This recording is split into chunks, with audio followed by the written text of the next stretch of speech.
What's up, guys? It's the entity. I'm back with another video for you guys.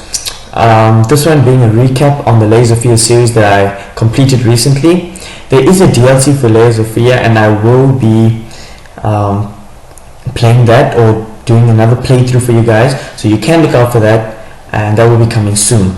But as I said, this is a recap on the past 6 parts of Layers of Fear. Okay, starting off with part 1. We found ourselves to be in the position or the perspective of the artist himself.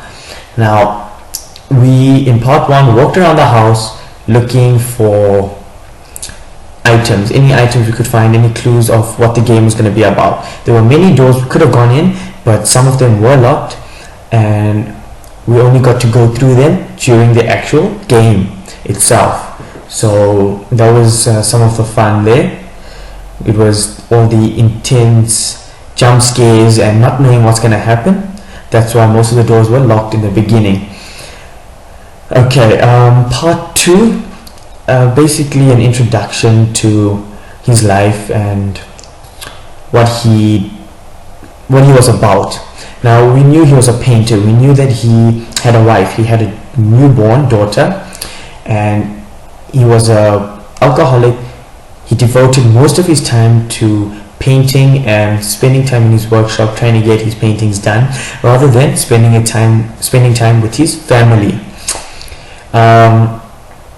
So throughout the video, we see that we are haunted, or we know that we are haunted by a female figure, female voice. We hear the female voice on the phone as well, and that female voice on the phone represented the calls he tried to make to her. Now, he tried making these calls because she moved out. After enough neglect from him, she decided to move out with the baby and spend time away from him, because she was not getting any attention at all, neither was the baby, and she was forced to bring the baby up herself. Okay, continuing from that, we realized that the phone calls he made was because she was in another house, and the burning of her body, or the second degree burns that she obtained, should I say, was the result of a fire that she was involved in outside the artist's house, outside her house, if I could say.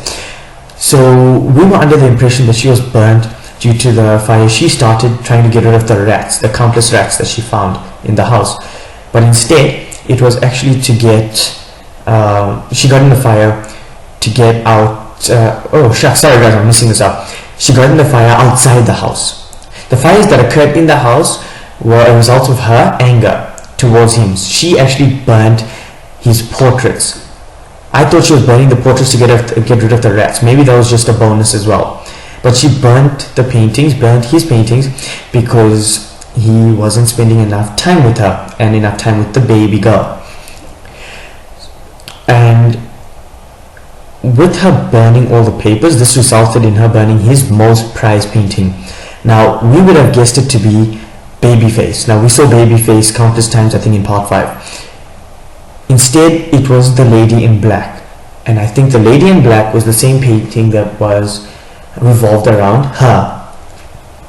So after enough neglect and all of that, she moved out. She was involved in this fire. She got burnt. Luckily, the baby was not harmed, and she was sent to hospital. That's why we see a lot of doctor's notes, and apart from all the divorce notes, we see doctor's notes and notes addressed to him from the doctor, from the hospital, regarding his wife's status and situation and what he might go through. So after she is what's the word? After she was admitted into hospital, and she had her body sorted out and she was healing properly, she was allowed to go home, but she was unable to walk. That brought about the wheelchair in the story. We see the wheelchair, I think, twice in the story, and we didn't know what it meant, but now we do. It was actually the injured wife back in the artist's home. So she was brought back in, and he missed her. but he missed her and the daughter. But when they came back to the house, he got into another fit, drinking. He got angry. He started to beat on the wife. Again, he neglected his baby girl, and his wife for the second time. She then had enough, and in the one scene we see the bathroom with the knife and the bloody water, and that's when we realized that he actually found his wife's murder scene. Okay. She, however, committed suicide. I don't know what happened to the girl just yet. We are assuming that the baby girl is still alive at this point. Now, after committing suicide, he took her body. He didn't bury it. He took her body and he used her body parts. He used her body parts for his painting. Not realizing, okay, we didn't realize that it was her body being used. We thought it was our body being used. We were cutting our own finger, taking our own hair, our own skin, our own eye, because the way he describes it, it makes it seem as if he was doing these things to himself, just for his painting of her. Instead, he was taking her finger, her skin, her blood, her hair, her bone marrow, and her eye for his painting. In the end, we see that the painting is not what he wanted it to be. Now, speaking about the ending, there are three different endings: the bad, the good, the neutral. The bad ending is the one we got, where he recreates the painting of her, but in actual fact, it's not what he wanted to, because we see that there were many paintings of her before in the room that he keeps all his paintings. Now, in the good ending, he paints one of his daughter and his wife, and he burns it. He burns everything because he knows he cannot bring them back. Now, when they say he cannot bring them back, I'm under the impression again that the girl is dead. So the baby girl is dead. He might have killed the baby girl, and his wife committed suicide. Okay, that's the good ending. He actually burns his paintings, and he burns the house, and he burns himself in the process.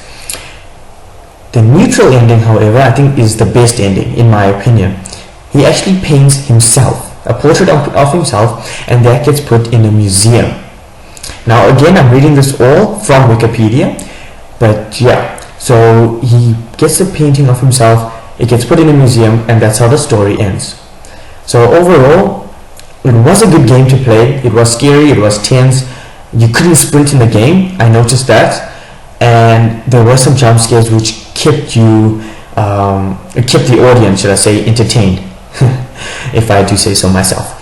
And yeah, so that was basically the recap, guys. I hope you kept up. I hope you learned something new from this. I will be doing the DLC for Layers of Fear soon, and yeah, I hope you listened well. I hope you learned something from this.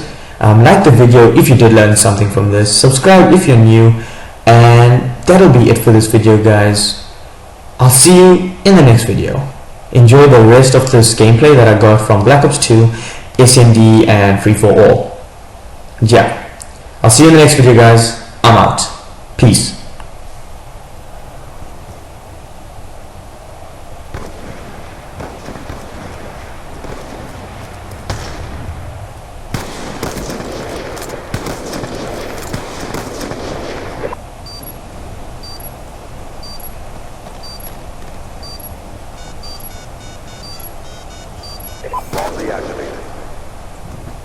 Our strength has prevailed. Get ready for the next round.